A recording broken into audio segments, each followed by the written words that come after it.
Hello guys, এই ভিডিওটা hero extreme 125-এর ওপর কিছু কাস্টমারের রয়েছে যে গাড়ি চলতে চলতে বন্ধ হয়ে যায়। তো তার উপরে এই ভিডিওটা ফলো করে রাখবে, যাতে তোমাদের কিছু যদি কোশ্চেন থাকে তাহলে অবশ্যই কমেন্ট বক্সে জানাবেন, অবশ্যই হেল্প করব। তো কথা না বলে চলো আমরা ভিডিওটা শুরু করি। তো আমরা গাড়িটা টেস্ট রাইডের জন্য বেরোবো। তো ফাইনালি আমরা গাড়িটা স্টার্ট করলাম অ্যান্ড বেরিয়ে পড়লাম। গাড়িটা এটা রথবাড়ি ফ্লাইওভার। তো রথবাড়ি ফ্লাইওভারের টেস্টিংয়ের জন্য আমরা বেরিয়ে পড়লাম। তো গাড়িটা আমাদেরকে স্পিডে চালাতে হবে। তো যে টেস্ট রাইড করছিল তো তাকে বললাম যে একটু স্পিডে চালাও। তো গাড়ি আমরা 30-এর ওপরে স্পিডে উঠালাম। অ্যান্ড কাস্টমারের কমপ্লেন যে 4 নম্বর বা 3 নম্বরে গাড়ি থাকলে প্রবলেমটা হচ্ছে। তো আমরা স্পিডে উঠালাম অ্যান্ড 4 নম্বর গিয়ারে দিয়ে দিলাম। তোমরা তো দেখতে পাচ্ছ গিয়ার শো হচ্ছে, গিয়ার ইন্ডিকেটার। তো যখন আমি ক্লাসটা করতে বললাম, হ্যাঁ গাড়িটা স্লো মানে বন্ধ হয়ে গেল। তো তারপর দেখলাম যে হ্যাঁ সেটা বন্ধ হচ্ছে, বাট এই রিসলিউশন চলে এসেছে। তো যারা ভিডিওটা দেখছে অবশ্যই টোটালটা দেখবে, স্কিপ করবে না। বললাম যে চলো তাহলে ওয়ার্কশপে নিয়ে গিয়ে টেস্ট করব যে কি প্রবলেম রয়েছে ওর। এর গাড়ির এরকম স্টার্ট বন্ধ হতে গেলে তো এটা যারা মালদায় সার্ভিসিংয়ে আসবে বা তাদের মালদায় বাড়ি, যারা দুর্গা সার্ভিস সেন্টার ছিল না, তো তাদের জন্য বলছি এটা রথবাড়ি ফ্লাইওভারটা ক্রস করলেই সামনে সিগন্যাল দেখতে পাবে।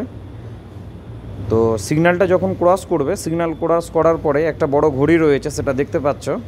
এখানে জেকে টায়ার রয়েছে, তার ঠিক উল্টো দিকে, এই যে তার উল্টো দিকে এখানে V2 রয়েছে মল, শপিং মল। V2 শপিং মলের পাশ দিয়ে হিরো, এই যে হিরো লেখা রয়েছে, সেটা দিয়ে আপনারা প্রবেশ করে যাবেন। তো ভিতরে ঢোকার পরে ওই যে ভিতরে দেখছেন সার্ভিস, তো সার্ভিসিংয়ে চলে আসবেন। দেন তারপরে আমরা বারকারদার সাথে বলি যে এই গাড়ির ইস্যু রয়েছে, এটা FI দেখে আমাদের হিরোর। তো ওনাকে বলা হয় যে গাড়ির স্টার্ট বন্ধ হচ্ছে, সফটওয়্যার চেক করতে। তো চলো আমরা চেক করি। তারপরে আমরা DCI লাগিয়ে দিই। আমাদের কাছে যেহেতু ইলাইট টুল রয়েছে, ওই জন্য আমরা ইলাইট লাগিয়ে দিলাম। ইলাইট লাগিয়ে তারপর আমরা নেক্সট প্রসেসটা শুরু করব। তো আমরা VCI ইলাইট প্লে স্টোর থেকে পেয়ে যাবে, যাদের নেই প্লে স্টোর থেকে ডাউনলোড করে নেবে, ID দিয়ে লগ ইন করবে, লগ ইন হয়ে যাবে। তারপর আমরা ব্লুটুথ কানেক্ট করলাম। ব্লুটুথ কানেক্ট করার পরে আমরা DTCটা চেক করব, DTC কিছু রয়েছে। তো আমরা DTCটা চেক করলাম, DTC কিছু নেই। DTC চেক কমপ্লিট হয়ে যাওয়ার পরে তারপর আমরা গাড়ির মডেল সিলেক্ট করে নেব। যেহেতু আমার কাছে OBD2A ফেজ রয়েছে গাড়ি, তো OBD2 গ্ল্যামার এক্সট্রিম 125 আমরা সিলেক্ট করে নেব।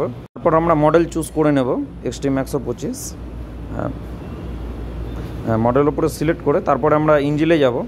ইঞ্জিলে সিলেক্ট করার পরে ডায়াগনোসিসে যাব।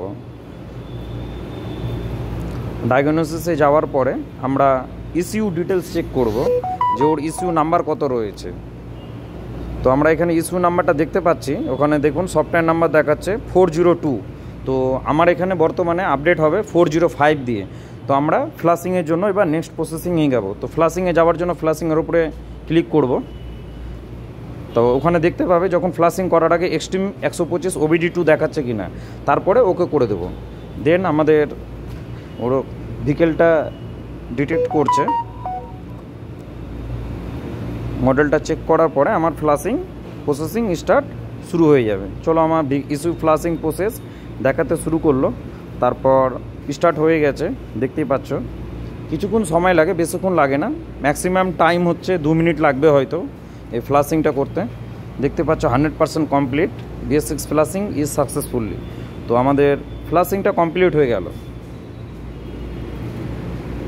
অ্যান্ড রিসেট করতে বলছে VCI টুল বক্সে, তো রিসেট করে দিলাম। রিসেট করার পরে আবার আমরা অ্যাপে গেলাম।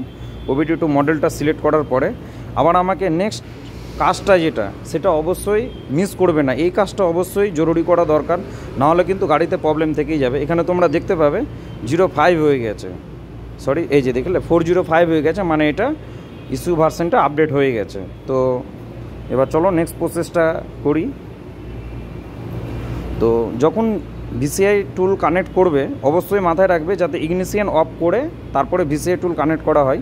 মডেল সিলেক্ট করার পরে আমরা তারপরে অ্যাকচুয়েটার টেস্টে যাব, মানে টেস্ট অ্যাকচুয়েটার টেস্টে যাওয়ার পরে TPS মানে থ্রটল পজিশন লার্নিং করতে হবে, সেটা অ্যাক্টিভেট করে ওকে করে দেবো। ওকে করার পরে নেক্সট যে কাজটা করতে হবে সেটা ভেরি ভেরি ইম্পর্টেন্ট, এটা মিস করবে না। সুপারভাইজারদের জন্য বলছি এটা, আর কাস্টমারদের জন্য বলছি এই জিনিসটা আপনি বাইরে করতে পাবেন না, শোরুমেই করাতে হবে আপনাকে। যখন এটা করবে তো তখন মাথায় রাখবে যে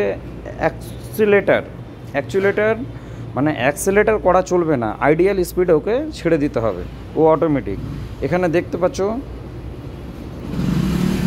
নেভার অ্যাডিড বলে রয়েছে, সেটা আপনার যতক্ষণ না ইঞ্জিন 85 ডিগ্রি সেলসিয়াস যতক্ষণ না হিট হবে, এই জায়গাটা ভেরিফাইড হবে, ততক্ষণ তোমাদেরকে অ্যাক্সেলেটার ঘোরানো চলবে না, অ্যাক্সেলেটার ঘোরাতে হবে না। সবার জন্য বলছি এটা ভালো করে শুনবে, না হলে কিন্তু ট্রিপটা কমপ্লিট হবে না। তো সেটা ওয়েট করে গেলাম, অ্যান্ড আমরা দেখে নেবো যে জানতে পারবে না যে ইঞ্জিনটা হিট কত টেম্পারেচার রয়েছে, সেটা ট্রিপ অনে দেখাবে। যারা দেখতে পাচ্ছ না তো তারা চেক করতে পারো ট্রিপ অনে গিয়ে। তো আমি ট্রিপ অনে চলে গেলাম, ট্রিপ অনে যাওয়ার পরে সেখানে দেখতে পাবে ইঞ্জিন টেম্পারেচার আমার কত রয়েছে। এখন বর্তমানে আমার ইঞ্জিন টেম্পারেচার হয়েছে 79। কারো যদি কিছু কোশ্চেন থাকে অবশ্যই কমেন্ট বক্সে জানাবে, অ্যান্ড ফলো করে রাখবে যে নেক্সট ভিডিও পাওয়ার জন্য হিরোর কোনো আপডেট নিউজ আসলে। এখানে দেখবে যে যখন ট্রিপে থাকবো তখন এডিট ইন ট্রিপ দেখাচ্ছে, এখানে ভেরিফাইড বলে যখন দেখাবে তখন কমপ্লিট হয়ে যাবে সাকসেসফুলি।